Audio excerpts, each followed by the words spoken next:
The Manhattan skyline shimmered like a promise that night. From the terrace of the River Cafe in Brooklyn, the city looked untouchable. Silver glass towers glowing against the dark water, reflections trembling in the East River like fragile secrets. Investors laughed over vintage Bordeaux. Crystal glasses caught candlelight. A Rolex flashed beneath the table as hands shook over a deal rumored to reshape medical AI forever. And at the center of it all stood Nathaniel Crawford. 42, CEO, visionary. The man Forbes called the future of ethical technology. Beside him stood his wife, Isabella Monroe Crawford, 7 months pregnant. Her hand rested lightly against her belly beneath a navy Dior dress she had worn once before, on their 5th anniversary, back when he still looked at her like she mattered. Tonight, he didn't look at her at all. Smile, Nate muttered under his breath, not turning his head. Investors are watching. Bella forced her lips upward. Across the table sat venture capital partners from Park Avenue. A Montblanc pen lay beside Nate's leather portfolio. His iPhone buzzed twice, face down, but he didn't check it. Claire Hastings did. Claire, polished and precise in ivory silk, caught Bella's eye for half a second. Not sympathy. Not kindness. Something else. Calculation. The conversation shifted to projections, revenue, FDA approvals, expansion into Europe. Bella cleared her throat softly. There's still an unresolved compliance review, she said carefully. The AI trial data from... The sentence never finished. The sound cracked through the terrace before anyone understood what had happened. A sharp movement, a stunned inhale, and then silence. The skyline still shimmered, but at their table everything stopped. Bella's cheek burned. Across the terrace, a waiter stepped forward. He didn't rush. He didn't look shocked. He looked furious.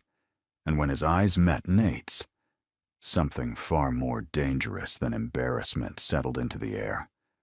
For 3 full seconds, no one moved. The soft violin music from inside the restaurant continued, absurdly elegant, as if nothing had fractured.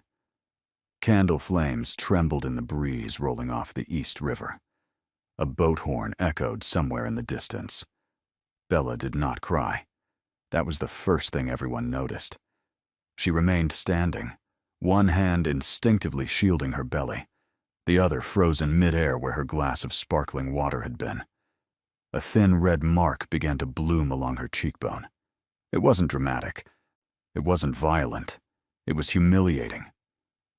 Across the long linen table, the venture partners stared in disbelief.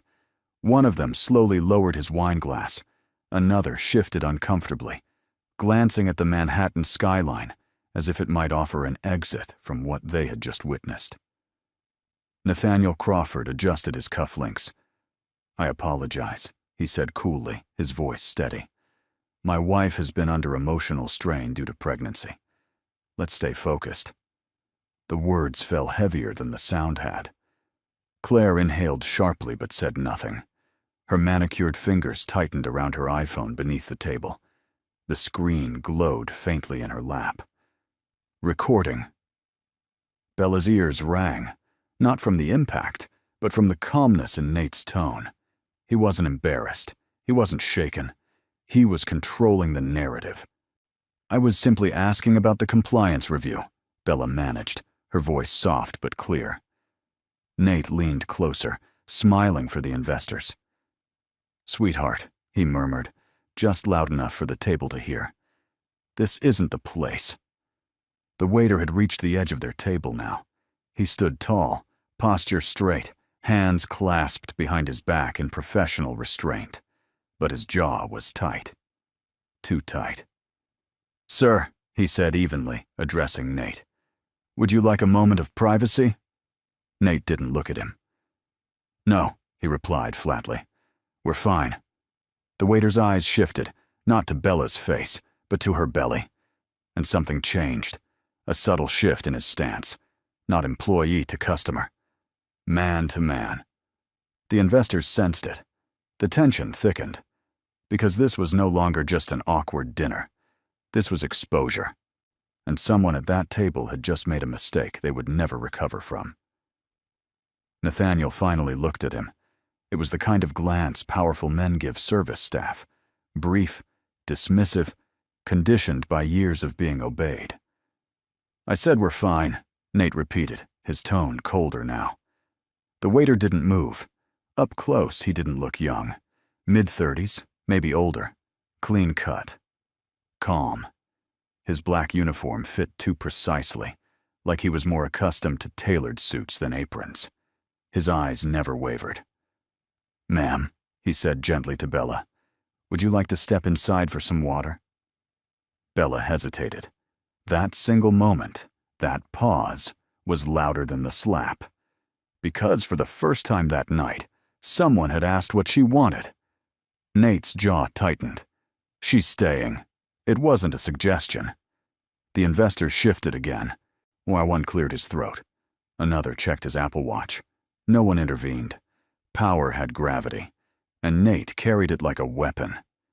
Bella drew in a slow breath. The River Cafe terrace suddenly felt smaller. The Manhattan skyline that once looked magical now felt like an audience. "I think I need a moment," she said quietly. Nate's smile froze. Isabella. Her full name. A warning. The waiter stepped half a pace forward. Not aggressive. Not dramatic. Just enough to break the visual control Nate had over her. "With respect, sir," he said evenly. "The lady has spoken." The word respect landed like a challenge. Nate stood. The movement was abrupt enough that Claire's phone nearly slipped from her hand. A few diners turned their heads. Conversations faltered at nearby tables. "Do you know who you're speaking to?" Nate asked. The waiter held his gaze. "Yes." There was no fear in his voice. That unsettled Nate more than defiance would have. For a brief second, something flickered across the waiter's face. Not anger, not shock. Recognition. He looked at Bella again, this time differently. Not as a guest, not as a stranger, as family. Bella felt it. A strange pull in her chest, familiar, unexplainable. 8 years of silence stirred in one glance. Nate stepped closer, lowering his voice. "You work here. Remember that." The waiter's expression didn't change. "Not for long," he replied. And in that instant, something invisible shifted at the table. Because Nathaniel Crawford still believed he controlled the room, he had no idea the most dangerous person there wasn't one of the investors. It was the man wearing the apron. For a moment, it looked like Nathaniel Crawford might escalate. His shoulders squared, his chin lifted. The investors watched him carefully now, no longer amused, no longer impressed. A CEO about to go public could not afford spectacle. Not tonight. Bella felt it before she saw it. The shift in calculation behind Nate's eyes. Image first. Always image. He exhaled sharply and forced a thin smile. "Take 5 minutes," he said, as if granting permission to a child. "Then we finish this discussion." Bella didn't respond. The waiter stepped slightly aside, giving her space to move without being touched, without being guided. That small detail mattered more than anyone at the table understood. She walked, not fast, not dramatic, just steady. The terrace doors opened and closed behind them, sealing off the skyline and the whispering investors. Inside, the dining room glowed in warm amber light. Crystal chandeliers shimmered. Silverware chimed softly against porcelain. Life continued, as if nothing had cracked outside. Bella's breathing finally trembled. She pressed her palm to the marble wall near the hostess stand. The cool surface grounded her. Her reflection in the mirror looked foreign, composed, elegant, but with a faint red mark that would not disappear by pretending. "I'm sorry," the waiter said quietly. She shook her head. "You didn't do anything. I should have intervened sooner." That voice. There was something in it, restrained fury layered over years of distance. Bella looked at him fully now. Up close, she saw what she hadn't allowed herself to see on the terrace, the familiar line of his jaw, the scar near his eyebrow from a childhood accident, the way he stood slightly angled, protective even when silent. Her breath caught. "Noah," she whispered. The name felt impossible after 8 years. He didn't smile. He didn't deny it. "It's been a while, Bells." The world tilted more than it had from the slap.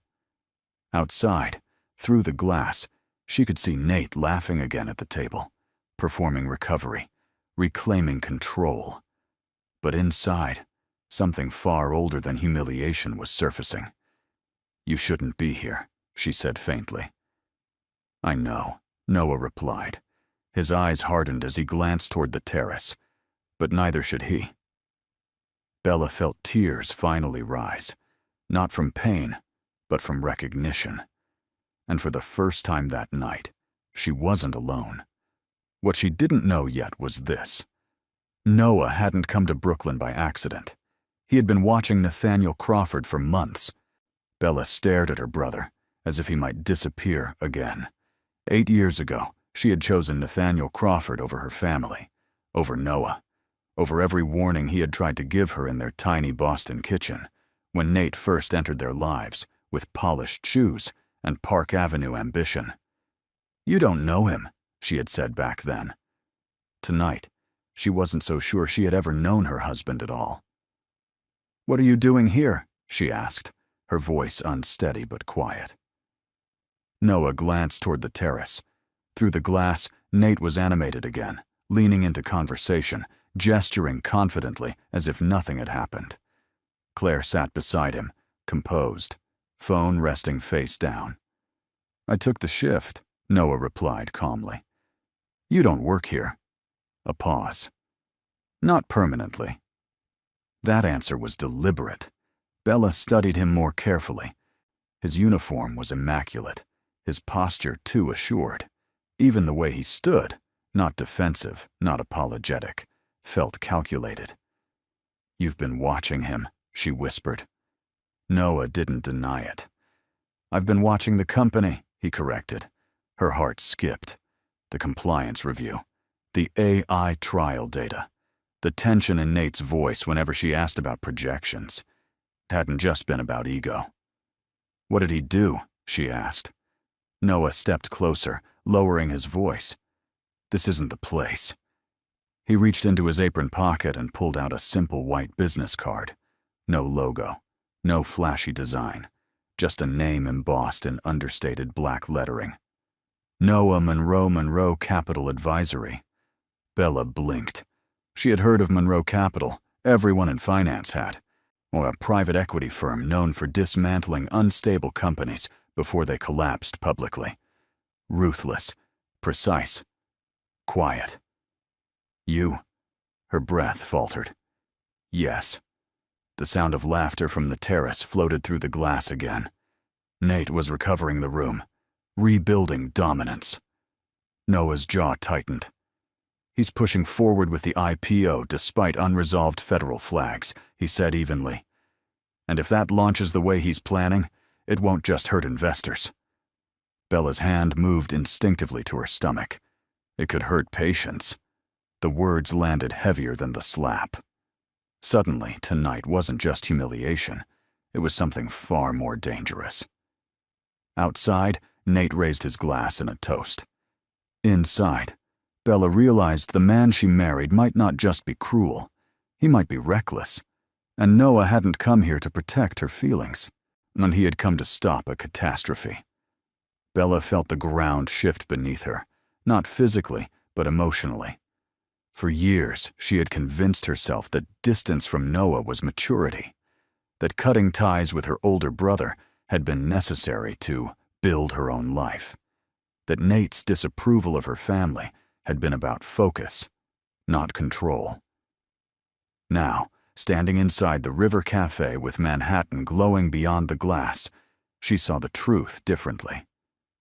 "You told me he wasn't clean," she whispered. Noah's expression didn't soften.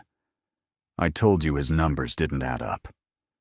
8 years ago, Noah had worked as a financial analyst in Boston. He had flagged irregularities in a startup Nate had aggressively acquired. Bella had defended her fiancé, accused Noah of jealousy, of sabotage. Nate had framed it as betrayal. "He's trying to ruin us," Nate had said back then, pacing their Fifth Avenue penthouse with controlled outrage. "If you choose him, Bella, you're choosing someone who doesn't believe in us." And she had chosen her husband. Noah had left without another word. "I thought you were trying to control me," Bella admitted now, her voice fragile. "He said you didn't respect my decisions." Noah gave a short, humorless breath. "Control? Bells, I was trying to protect you." Outside, applause rippled across the terrace. Nate must have delivered a compelling projection. Investors loved confidence. They mistook certainty for integrity. "He isolated you," Noah continued.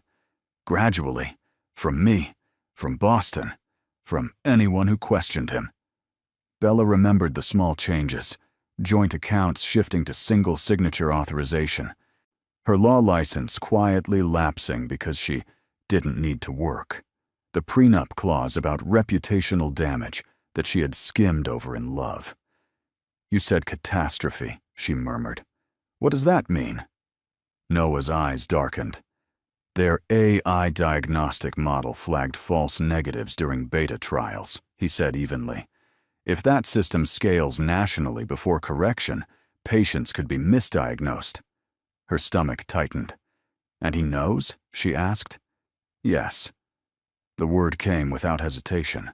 Silence pressed between them. Bella thought about the man raising a toast outside, the same man who had just struck her and blamed hormones, the same man who spoke about ethics in keynote speeches. "You're going after him," she said slowly. Noah shook his head. "I'm going after the truth." He met her eyes then, steady, unflinching. "But if he stands in its way, he won't survive what comes next." Bella's pulse refused to slow. The restaurant noise faded into a distant hum, as if her mind had stepped outside her body. Patients misdiagnosed, federal flags, an IPO racing forward anyway. The humiliation on the terrace now felt secondary, a symptom of something far larger. "How far does this go?" she asked. Noah glanced toward the bar, ensuring no one lingered close enough to overhear. "Far enough that 3 institutional investors quietly reduced their exposure last quarter," he said. "Far enough that internal compliance reports were edited before board review." Bella's legal instincts, long buried beneath years of curated charity galas and penthouse brunches, began to resurface. Edited how? Risk probability language softened, and data anomalies labeled temporary variances. That sounded like Nate. Not reckless, strategic. Just enough manipulation to buy time, to launch first and fix later. "You said you're not going after him," Bella pressed. "But Monroe Capital dismantles companies before collapse." Noah held her gaze. "We dismantle deception." The distinction mattered to him. "You own shares," she realized suddenly. A slight nod. "Through layered funds, 18% exposure across holding entities." Her breath hitched. "You're one of his largest silent investors." "Yes." The word landed like another revelation. "He doesn't know," Noah added. Bella pictured Nate in the Park Avenue boardroom, confident, certain he controlled every lever. He loved reminding directors that he built the company from nothing, that loyalty was owed upward, not sideways. "If this surfaces before IPO," she whispered. "The SEC pauses everything," Noah replied. "The valuation drops, lawsuits follow." "And you?" she asked quietly. "I lose money." He said it without hesitation. The simplicity of it stunned her. "You're willing to lose millions?" Noah's jaw tightened. "I'm not willing to let people get hurt." The sincerity in his voice cracked something inside her that had been frozen for years. From the terrace came another burst of laughter. Nate was reclaiming dominance, rebuilding his narrative. Bella looked through the glass and saw her husband differently now, not just as a man who struck her, but as a man gambling with lives.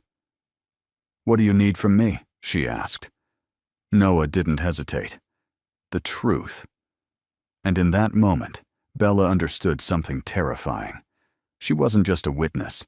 She was leverage. Bella didn't return to the terrace. Instead, she walked past the hostess stand, past the candlelit tables, and into the quiet corridor leading toward the restrooms. The mirror there was unforgiving. The faint redness on her cheek had softened, but the imprint of humiliation lingered deeper than skin. Leverage. Noah's word echoed in her mind.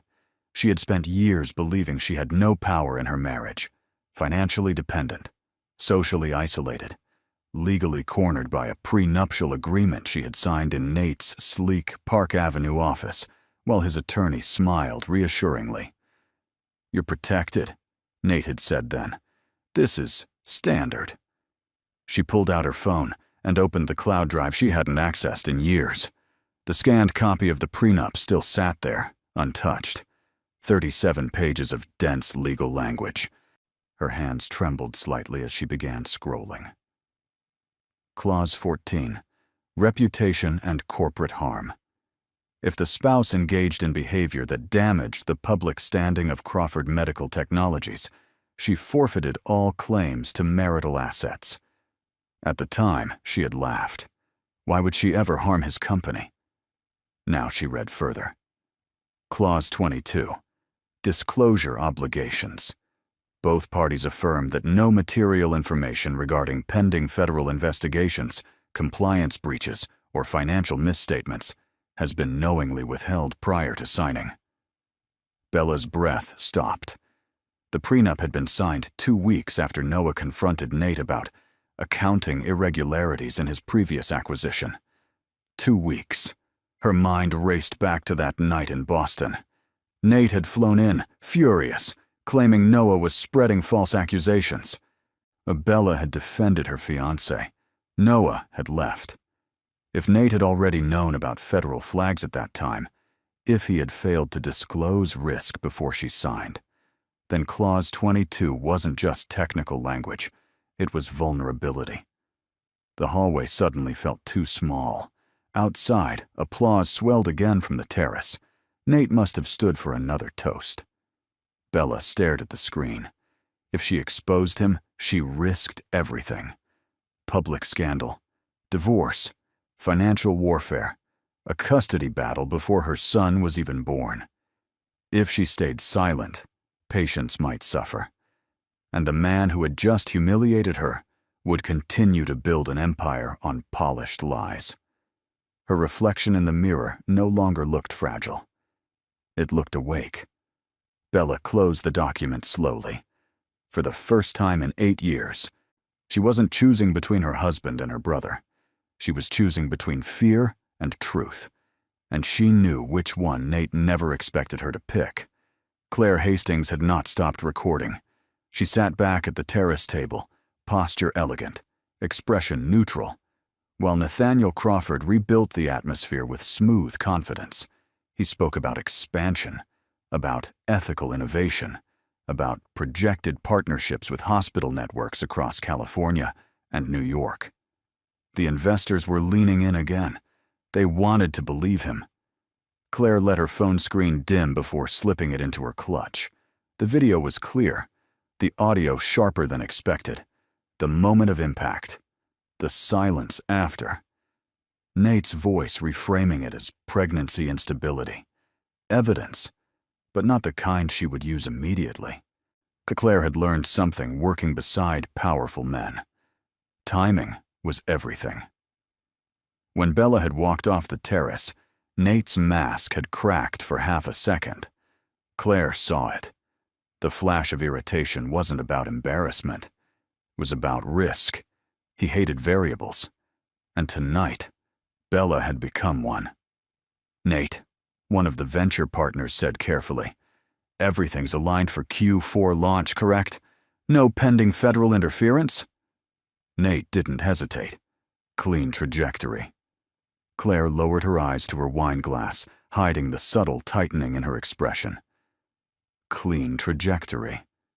2 weeks ago, she had sat in a compliance meeting where internal counsel advised delaying expansion until the beta anomalies were resolved. Nate had dismissed it as overly cautious legal paranoia. She had kept the memo.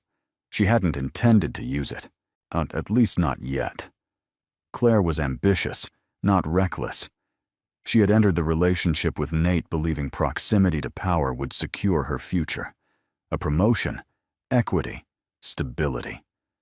But lately, she had sensed distance, shorter replies, late-night calls he took outside, his insistence that after IPO, structures would shift. Shift. How? She watched him laugh now, perfectly composed, the Manhattan skyline glittering behind him, like a halo he believed he deserved. Claire understood something Bella likely didn't yet. Nate didn't protect people. He repositioned them. And if federal scrutiny intensified, if investors grew nervous, someone would need to absorb blame.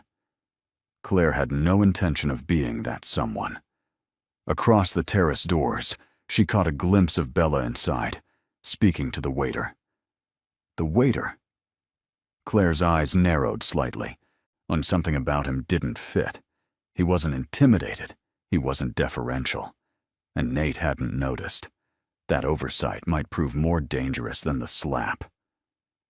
Claire lifted her glass slowly. If a fire was coming for Crawford Medical Technologies, she intended to hold the match, not be burned by it.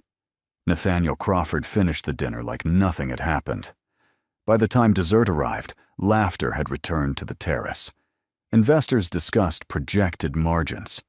One mentioned expanding into European markets.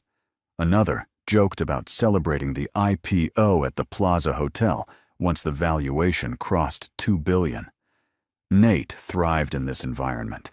He believed momentum erased weakness. "Gentlemen," he said smoothly, lifting his glass, "innovation rewards the bold." They nodded. Bold. Not cautious. Not compliant. Not delayed. But Claire watched him carefully. He was in full performance mode now. Charming, decisive, unshakable. If anyone at that table still felt uneasy about the earlier incident, they buried it beneath projected returns. But Claire noticed something else. Bella had not returned. Nate's gaze flicked toward the dining room doors once, briefly. Irritation, not concern. He leaned closer to the lead investor. "Personal matters won't interfere with Q4, he assured. "Everything is secured." Secured? Claire felt the word settle uncomfortably in her chest. After the guests began leaving, handshakes exchanged. Nate finally exhaled. The skyline shimmered triumphantly behind him. He turned to Claire. "Send a note to legal tomorrow," he said quietly. "I want updated language drafted around spousal liability clauses." Her pulse skipped. "For the prenup?" she asked carefully. "Yes." His voice lowered further. "If she becomes unstable publicly, I won't have it affecting valuation." Unstable. Claire studied him. "You're concerned she might speak?" she asked. Nate's expression hardened slightly. "She won't. She knows the consequences." Confidence again. But this time, Claire heard something beneath it. Fear. Because Nate understood something most men like him eventually did. Humiliation breeds unpredictability. He checked his iPhone as they walked toward the exit. No messages from Bella. No calls. Good. He believed silence meant control. Across the dining room, unseen by him, Noah stood near the bar, speaking quietly with the restaurant manager. Calm. Composed. Watching. Nathaniel Crawford stepped into the cool Brooklyn night, believing he had survived a misstep. When he did not realize the real damage had not happened on the terrace, It had happened inside his own house, and the people closest to him were already recalculating his fall. 2 mornings later, the Park Avenue boardroom felt colder than usual. Floor-to-ceiling windows framed midtown Manhattan in sharp winter light. The long walnut table reflected the glow of stock tickers scrolling across a mounted screen. Crawford Medical Technologies' valuation estimate shimmered in bold numbers. Projected IPO, $2.3 billion. Nathaniel Crawford stood at the head of the table, Mont Blanc pen resting between his fingers like a conductor's baton. "We are fully aligned for Q4 filing," he said confidently. "Regulatory inquiries have been addressed." Most of the board nodded, but not all. At the far end of the table sat a new face, introduced only as a representative of Monroe Strategic Holdings. Quiet, immaculate suit. No unnecessary gestures. Nathaniel had skimmed the acquisition report quickly the night before. Monroe had gradually increased its position over the last 6 months. Aggressive, calculated. He didn't like surprises. "Before we proceed," the Monroe representative said evenly, "we'd like clarification on beta trial false negative rates." The room stilled. Nathaniel smiled faintly. All anomalies were statistically insignificant. "According to which internal memo?" the representative asked. A screen lit up. Slide after slide appeared. Red-lined compliance notes, time-stamped revisions, language softened from critical variance to temporary deviation. Nathaniel's jaw tightened almost imperceptibly. "It's our draft documents," he replied smoothly. "Preliminary assessments." The Monroe representative folded his hands. "Then perhaps the FDA should evaluate the preliminary assessments directly." Silence expanded across the polished table. One board member shifted in his chair. Another cleared his throat. "Is there federal exposure?" someone asked quietly. Nathaniel felt something he hadn't felt in years. Pressure. Not external. Internal.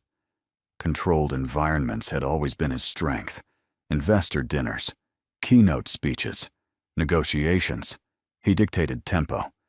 But this wasn't tempo. This was scrutiny. The Monroe representative continued calmly.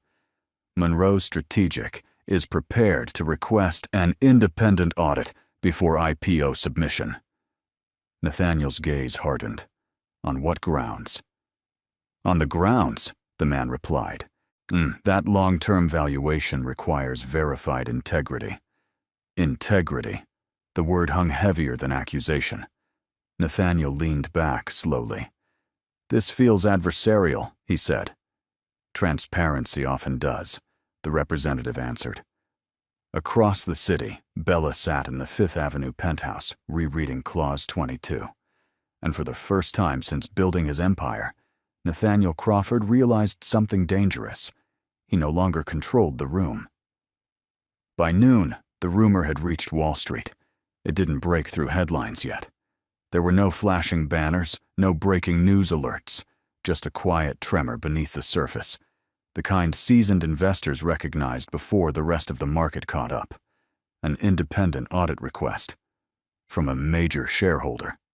Nathaniel Crawford stood inside his corner office on Park Avenue and staring at the Manhattan skyline through glass walls that once felt invincible. His iPhone buzzed repeatedly on the polished desk. Messages from legal, from Claire, from 2 early-stage investors asking for clarification.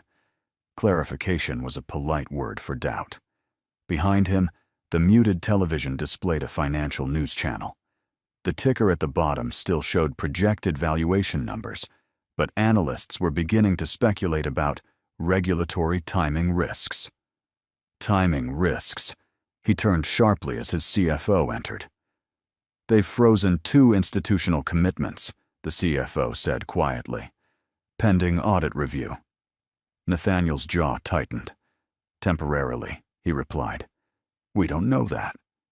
Silence thickened between them.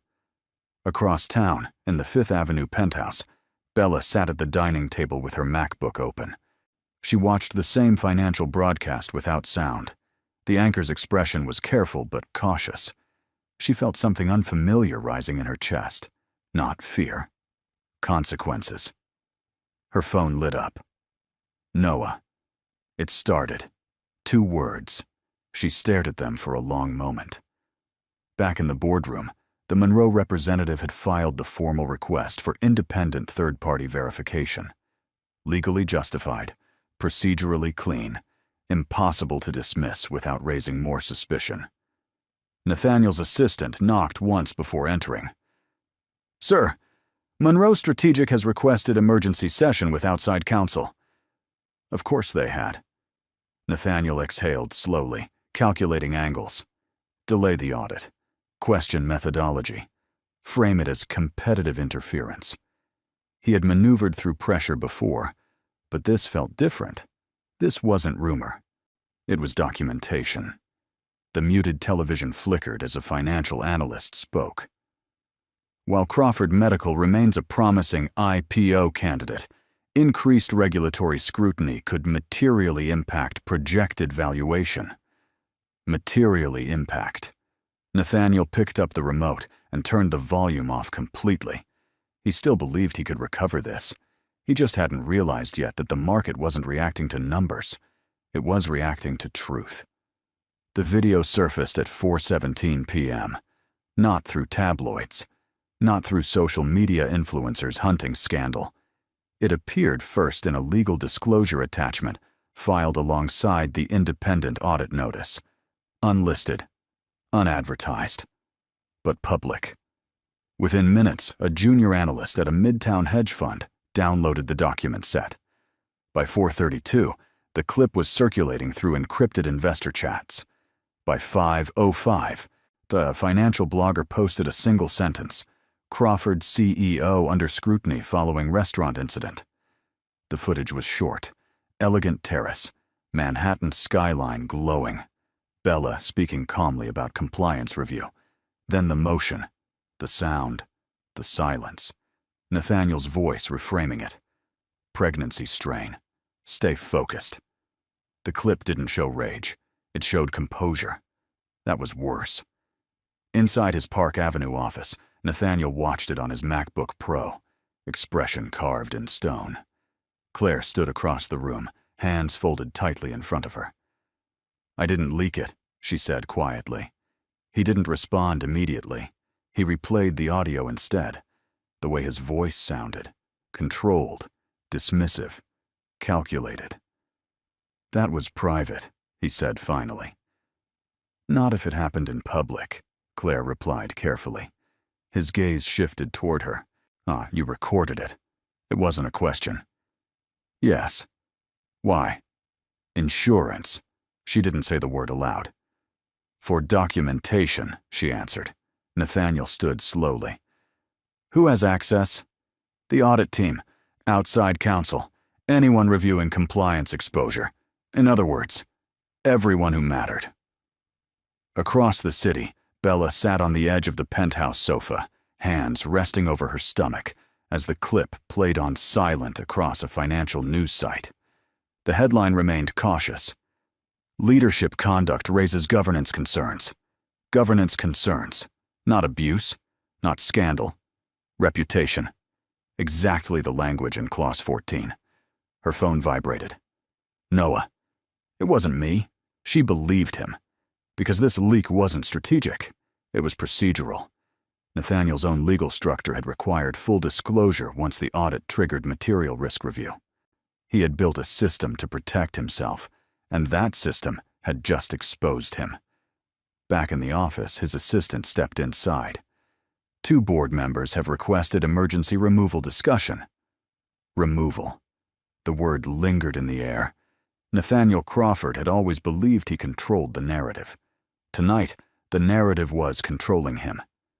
By morning, the narrative had shifted. Financial outlets no longer used cautious language. The words "governance failure" and "leadership misconduct" appeared in bold beneath Crawford Medical Technology's name.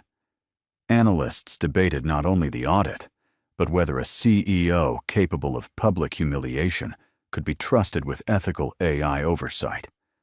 The stock ticker didn't crash, not yet. It trembled. Pre-IPO shares traded in secondary markets began dipping. Nothing catastrophic, or just enough to make institutional investors uneasy. In the Park Avenue boardroom, Nathaniel stood alone at the head of the table before the emergency session began. The skyline outside felt colder, less triumphant than it had days ago. Board members filed in without the usual small talk. No one mentioned the video. That was the most unsettling part. "We need containment," one director began bluntly. "This is escalating beyond compliance review." "It's a domestic matter," Nathaniel replied evenly. "Irrelevant to product performance." A pause.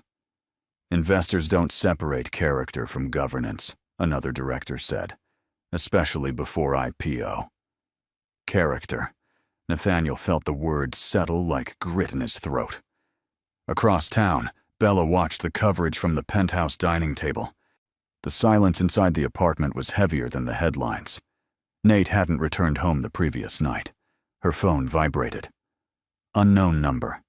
She hesitated before answering. "Mrs. Crawford," a measured male voice said. "This is counsel for the board. We'd like to confirm your well-being." Well-being. Bella almost laughed at the precision of it. "I'm fine," she replied calmly. "And you are not pursuing any public statement?" There it was, the real question. Clause 14 lingered in her mind. Reputational harm, asset forfeiture. She looked at her reflection in the darkened window, not the fragile woman on the terrace, but someone steady. "I haven't made any decisions," she answered. Back in the boardroom, the Monroe representative spoke again. "We propose temporary suspension of CEO authority pending audit completion." The word suspension echoed. Nathaniel's composure thinned. "This is overreaction," he said sharply. "You're reacting to optics." "No," the representative replied evenly. "We're reacting to risk." And for the first time since building Crawford Medical from nothing, Nathaniel understood something irreversible. He was no longer defending a valuation. He was defending his position. And those were not the same battle.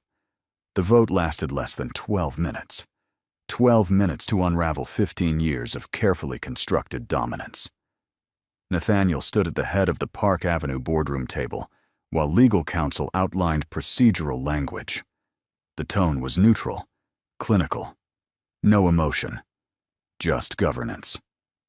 "Pending completion of the independent audit," counsel said, "the board will temporarily suspend CEO authority to preserve fiduciary responsibility." Suspend, not remove, not terminate. But the distinction felt thin. One by one, hands rose, measured, reluctant, inevitable. Nathaniel didn't look at them as they voted. He stared instead at the Manhattan skyline beyond the glass. The city he had conquered, the city that had rewarded ambition and punished hesitation. He had never hesitated. Until now. The final count was unanimous. Temporary suspension effective immediately. The words echoed in the room long after they were spoken. Claire sat 2 seats away, silent. She didn't celebrate. She didn't react. She understood what this meant. If he fell, collateral damage would follow. Nathaniel finally turned. "You're making a mistake," he said evenly. No one responded, because for the first time, the room wasn't reacting to his confidence. It was reacting to documented risk. Across town, Bella's phone lit up. "Noah." "It's done." 2 simple words. She closed her eyes briefly. This wasn't triumph. Not yet. This was consequence. The television in the penthouse flickered with updated commentary. Sources confirm Crawford Medical's board has enacted temporary leadership restructuring pending compliance review. Restructuring. Corporate language for fracture. Bella felt the baby shift inside her, a small, steady reminder of what truly mattered. Minutes later, the penthouse door opened. Nathaniel entered without greeting. His suit jacket was still crisp, his expression still composed. But something behind his eyes had shifted. "They suspended me," he said flatly. Bella met his gaze calmly. "I heard." He stepped closer. "So, you think this is victory?" he asked. She shook her head. "No, I think this is accountability." For the first time, Nathaniel Crawford didn't have a prepared response, and the silence between them felt more powerful than any board vote. Nathaniel didn't shout. That would have been easier. Instead, he walked past Bella into the living room of the Fifth Avenue penthouse and set his phone down with precise control. The Manhattan skyline beyond the glass looked colder now, stripped of triumph. "This is temporary," he said. "The audit will clear." The board panicked. Bella remained seated at the dining table, hands folded calmly over her stomach. "You knew about the false negatives," she said. It wasn't accusation. It was fact. Nathaniel's jaw tightened. Every technology has variants during beta trials. "You edited the language. That's called strategic positioning." She studied him quietly. "And the video?" she asked. "Was that strategic too?" His composure flickered. "You humiliated me publicly," she continued, voice steady. "Then blamed my pregnancy." "That was optics," he replied sharply. "You brought up compliance in front of investors." There it was, control over truth. Bella stood slowly. "Clause 22, she said. The words landed like a crack in glass. Nathaniel stilled. "What about it?" he asked carefully. "You signed a disclosure statement affirming no material federal flags were pending prior to our prenup." His silence confirmed more than denial ever could. "You knew about regulatory concerns before I signed," she said. "Those weren't material at the time." "That's not what the memo says." Nathaniel's eyes sharpened. "You've been digging. I've been reading." The difference mattered. He stepped closer, lowering his voice. "If you challenge the prenup, this becomes a spectacle. Media, depositions, reputational damage. You'll be dragged through it." Bella met his gaze without flinching. "I already was." Silence settled between them. He expected fear, retreat, emotional collapse. Instead, he saw clarity. "You think Monroe is behind this?" he asked quietly. Bella didn't answer, because she didn't need to. Nathaniel exhaled slowly, recalculating. "Careful, Isabella," he warned. "Once this escalates, there's no going back." She rested her hand over her stomach. "I'm not going back," she replied. And for the first time since the terrace, Nathaniel Crawford realized something far more dangerous than suspension. He had lost control of her. The audit findings were released the same morning Bella went into labor. At 6:42 a.m., her water broke in the silent penthouse bedroom overlooking Fifth Avenue. The city was just waking up, pale winter light stretching across the skyline. Nathaniel wasn't home. He had spent the night with legal counsel. Bella didn't panic. She called Noah. He answered on the first ring. "I'm on my way," he said. At 8:15 a.m., in a private Manhattan hospital suite, Bella gripped the side rails of the bed as contractions tightened in steady waves. The television mounted across the room was muted, but the captions ran clearly. "Independent audit confirms material disclosure failures at Crawford Medical Technologies." Material disclosure failures. The phrase echoed through financial media like a controlled explosion. Noah stood near the window, jacket off, sleeves rolled back. Not billionaire, not strategist. Brother. "Breathe, Bells," he said quietly. She did. Between contractions, she caught fragments of headlines scrolling across her phone. Board votes to remove Crawford permanently pending federal inquiry. Permanent removal. The word felt final. Nathaniel texted once, "We need to talk." She didn't respond. By early afternoon, the labor intensified. pain sharpened. Fear flickered briefly. Not of Nate, not of scandal, but of becoming a mother in the middle of public collapse. Noah stepped closer when she faltered. "You're not alone," he said. And she believed him. At 2:37 p.m., her son entered the world. The room fell into a different kind of silence. Not tense, not corporate, but sacred. The nurse placed the baby against Bella's chest. Warm, small, real. Tears slid down her face for the first time since the terrace. Not humiliation. Release. Outside the hospital, cameras had begun gathering. Reporters speculated about leadership fallout. Analysts debated valuation damage. But inside that room, none of it mattered. Nathaniel Crawford's empire was unraveling in real time, and Bella was holding something infinitely more powerful than stock or reputation. She was holding her future. 3 weeks after the birth, Bella returned to the Fifth Avenue penthouse one last time. Not to reconcile, not to negotiate, to retrieve what was legally hers. Nathaniel was no longer living there. The board had finalized his removal. Federal inquiry had escalated into formal investigation.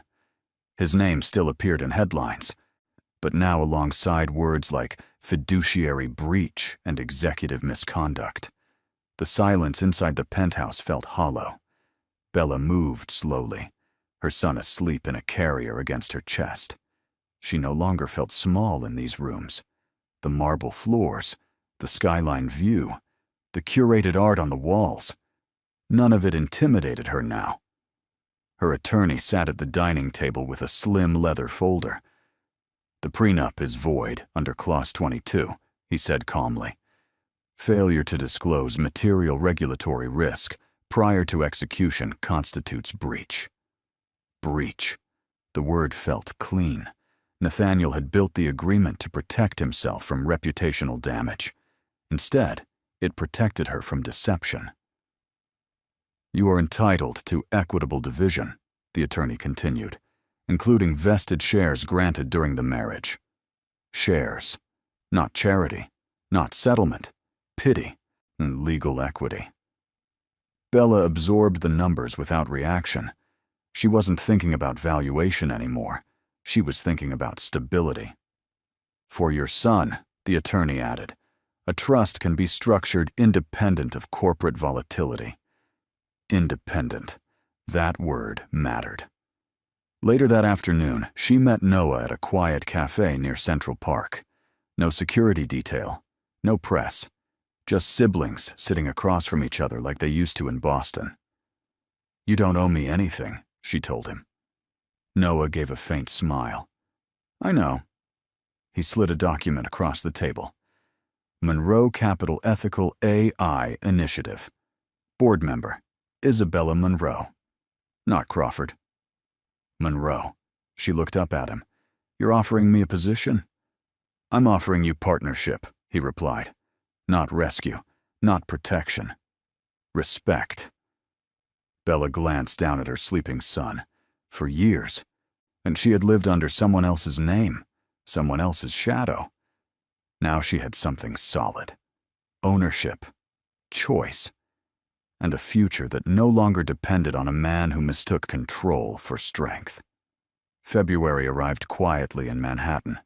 The scandal had moved on from front-page urgency to slow, procedural updates, federal filings, civil claims, quiet settlements whispered about in financial circles. Nathaniel Crawford no longer appeared on panels or magazine covers. His name had become cautionary. Bella didn't watch the news anymore. Instead, she walked. Central Park in winter held a different kind of beauty. Bare trees stretching like open hands against a pale sky, frozen edges of the lake reflecting soft light. She pushed the stroller slowly along the cleared path, her son bundled warmly beneath a thick knit blanket. For the first time in years, there was no tension in her chest, no waiting for the next sharp word, no calculating how to speak without triggering control. Just breath. Her phone buzzed once in her coat pocket, a notification from Monroe Capital. First advisory session scheduled for the Ethical AI Initiative. She would join by video later that afternoon, not as someone's wife, as Isabella Monroe. She stopped near a bench overlooking the ice-dusted water and lifted her son gently into her arms. His tiny fingers curled around hers with instinctive trust. "You'll grow up knowing truth matters," she whispered softly. "Not wealth, not image. Truth." Behind her, footsteps approached. "Cold enough for you?" Noah's voice carried lightly. She turned, surprised, but smiling. He held 2 paper cups of coffee, steam rising into the crisp air. "You've always hated winter," she teased. "I still do," he admitted, handing her the cup. "But some seasons are necessary." She understood what he meant. Healing didn't arrive in grand gestures. It came in steady mornings, in small choices, in reclaiming your name. Across town, Nathaniel attended his first deposition without cameras. No skyline backdrop, no applause, just fluorescent lighting and legal transcripts. Actions had consequences. Bella adjusted the blanket around her son and leaned back against the bench. The cold no longer felt threatening. It felt clean. For the first time since the terrace, she wasn't thinking about what she had lost. She was thinking about what she had become. Spring arrived without announcement. The Manhattan skyline still glittered at sunset, still reflected gold across the East River, and still symbolized power to those chasing it. But Bella no longer measured her worth against glass towers and corner offices. She stood on the terrace of a modest brownstone in Boston Harbor, her son balanced on her hip. The air carried salt and early warmth. Seagulls circled lazily overhead. Different skyline, different life. Inside, documents rested on the dining table, finalized equity transfers, the official formation papers of the Monroe Ethical AI Foundation, and a framed certificate restoring her maiden name legally. Isabella Monroe. She had not taken revenge. She had taken responsibility. Behind her, Noah stepped outside, jacket slung casually over his shoulder. "The board meeting went well," he said. "Hospitals are signing on. Transparent trials only." She smiled. "That's the point." Across the country, Nathaniel Crawford entered a federal courthouse without cameras. His legal team negotiated settlements tied to disclosure failures. Civil penalties mounted. He would not serve prison time, but he would never run a public company again. Reputation lost, control gone, consequence delivered. Bella felt no triumph, only closure. Her phone buzzed softly, not with legal alerts, not with investor speculation, but with a message from Dr. Aaron Whitfield, the pediatric specialist who had volunteered to consult for the Foundation's Ethical Review Board. "Lunch this week," he had written. No boardrooms, just coffee. She read it twice before smiling. Life did not need spectacle to be meaningful. Her son stirred, reaching for the light. "You'll grow up in truth," she whispered. "Not protected by lies, not raised in fear." Behind her, the harbor shimmered quietly. The skyline no longer owned her story. She had reclaimed it. And just like that, the story comes to a close. But my dear friends, you're still here, aren't you? If you've stayed with me until this very moment, then something in this story must have touched your heart in a quiet, personal way. Maybe it wasn't about billionaires, boardrooms, or Manhattan skylines. Maybe it was about dignity, about the moment a woman stopped being afraid. Bella's journey reminds us of something simple yet powerful. Control is not strength. Integrity is. As Marcus Aurelius once wrote in Meditations, you have power over your mind, not outside events. Realize this, and you will find strength. Bella could not control the slap, the headlines, or the boardroom vote. But she controlled her response, and that changed everything. Stoicism teaches us that self-respect begins when we stop reacting from fear and start acting from truth. Sometimes healing doesn't look like revenge. It looks like walking away with your name restored. It looks like choosing truth over comfort.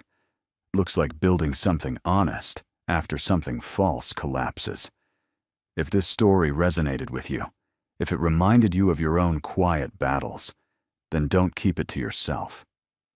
Like this video, share it with someone who needs strength tonight, and subscribe to the channel because we tell stories here that don't just entertain, they remind you who you are. And I'm truly glad you're still here. This story is a fictional dramatic narrative created for emotional storytelling and educational reflection. All characters, companies, events, and situations portrayed in this video are entirely fictional and are not intended to represent any real individuals, organizations, or ongoing legal matters. While the story references common corporate environments, financial terminology, and public settings to create realism, it does not depict actual events or verified allegations. The themes of accountability, personal growth, and ethical responsibility are explored in a narrative context meant to inspire discussion and emotional insight. This content is designed for entertainment and motivational purposes only, encouraging viewers to reflect on integrity, resilience, and the consequences of personal choices.